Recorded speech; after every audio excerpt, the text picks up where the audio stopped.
Friends, welcome back to my new blog. तो आज है नवरात्रि का लास्ट डे। तो मेरी मम्मी जो थी वो पूरे नवरात्र व्रत थी और मेरा भाई था वो आगे पीछे का व्रत था। इस वजह से मम्मी ने घर पर हवन रखा है और पंडित जी भी आ गए हैं। हवन की तैयारी कर रहे हैं पंडित जी और मम्मी उनको गंगा जल दे रही हैं। तो सारी तैयारियाँ भी हो रही हैं। इधर निशु पूड़ी की तैयारी कर रही है क्योंकि हमें इसके बाद कन्या भी खिलानी है, तो हम लोग उसकी तैयारी कर रहे हैं जब तक पंडित जी हवन की तैयारी कर रहे हैं। यहाँ पर निशु आटा गूंद लिया है उसने, वो आटा की लोई लगा रही थी। तब तक मैंने सोचा मैं ब्लॉग शूट कर लूँ, उसके बाद मैं भी निशु की हेल्प करूँगी। यहाँ पर पंडित जी ने सारी तैयारी कर ली है। अब हम लोग भी बिल्कुल रेडी हैं। हम जल्दी मॉर्निंग में सब लोग उठ गए थे इसलिए जल्दी रेडी हो गए। यहाँ पर पापा आकर बैठ गए हैं और मम्मी आ रही थी। जब तक अभी पंडित जी मंत्र वगैरह पढ़ रहे थे कुछ कथा, तब तक हमने कन्याओं के लिए खाना बना रहे थे मैं और निशु। फिर पंडित जी ने मम्मी पापा को खड़ा करके कुछ रिचुअल होता है वो किया। फिर उसके बाद हम सब लोग आकर यहाँ पर बैठ गए, सारे कथाएं सुनी जो जो पंडित जी ने हम लोगों को बताई। बहुत अच्छा लगा सुनकर। और जब घर पर हवन होता है तो बहुत ही शांति होती है, अपने माइंड में भी घर पर भी सब बहुत अच्छा लग रहा था। बल बुद्धि विद्या दो मोहे हरऊ कलेश विकार। श्री राम कल हमारे आप तुझे तो कल पूरे पढ़ते रहे हो आप लोग, तो कल की जब यहाँ कर दो शाम तक आज करने बोलो बात सुबह अपने आराम से।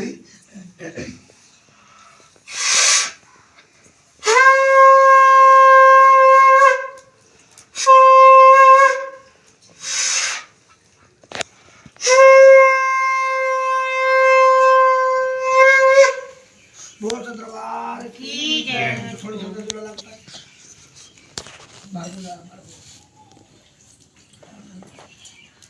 चलो अभी एक पार्ट हम मम्मी से करा लें, ठीक है। अब इस हाथ लगे किसी का भी। अच्छा ये कनेक्टिविटी है, ये ग्राफ सब चले जाएंगे, ठीक है।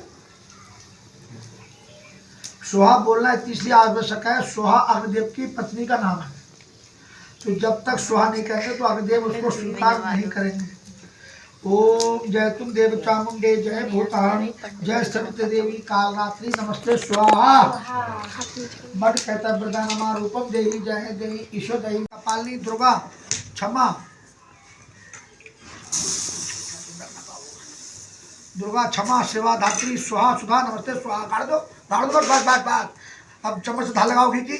ओम एंग हें क्लीं चामुंडे हम फट स्वाहा। फिर यहाँ पर हमारा हवन समाप्त होने के बाद हमारे घर पर आ जाती हैं कन्या। मैं सबको बुला के ले आती हूँ अपने घर पे। फिर मम्मी सबसे पहले उनके पैर धुलवाती हैं और हाथ धुलवाती हैं, क्योंकि जब कन्या खिलाने से पहले जब कन्या घर पर आती हैं तो हम लोग उनके हाथ पैर धुलवाते हैं। उसके बाद मम्मी सारी कन्याओं को खीर का प्रसाद देती हैं और रवि भैया यहाँ पर सबके लिए पूड़ी देते हैं।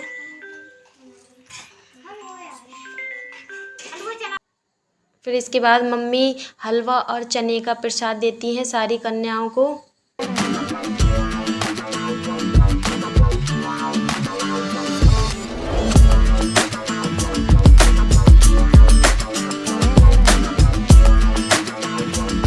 फिर हमारी सारी कन्याएं खाना स्टार्ट कर देती हैं हलवा पूड़ी, पर कन्याओं से पहले हमारे जो 2 बरुआ होते हैं वो खाती हैं, उसके बाद ही हमारी कन्या खाती हैं।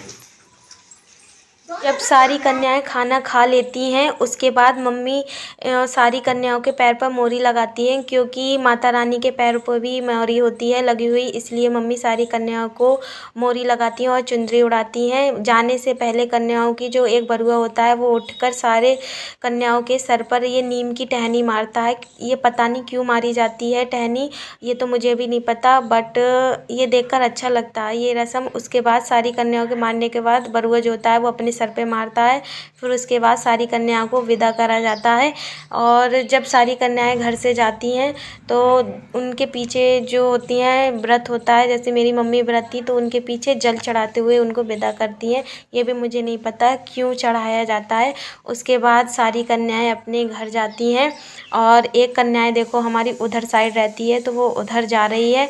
इसके बाद मेरी जो सबसे छोटी कन्याएं होती है उसको ये जा रही है बीच वाली, इसको अपनी थाली ही नहीं पकड़ी जा रही थी तो मैं इसकी थाली इससे ले लेती हूँ और इसके घर तक छोड़ने जाती हूँ।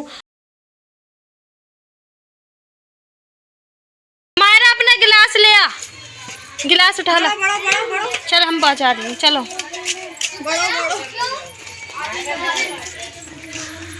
तो कराओगे अम्मा?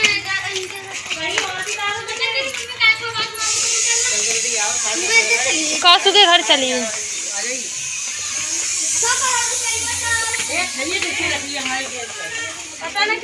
फिर मैं उसके घर पहुंचते ही उसके भाई को उसकी थाली दे देती हूँ, जो कि वो भी हमारे घर पे बरुआ बना हुआ था। उसके बाद होते हैं हमारे घर पर गीत माता रानी के।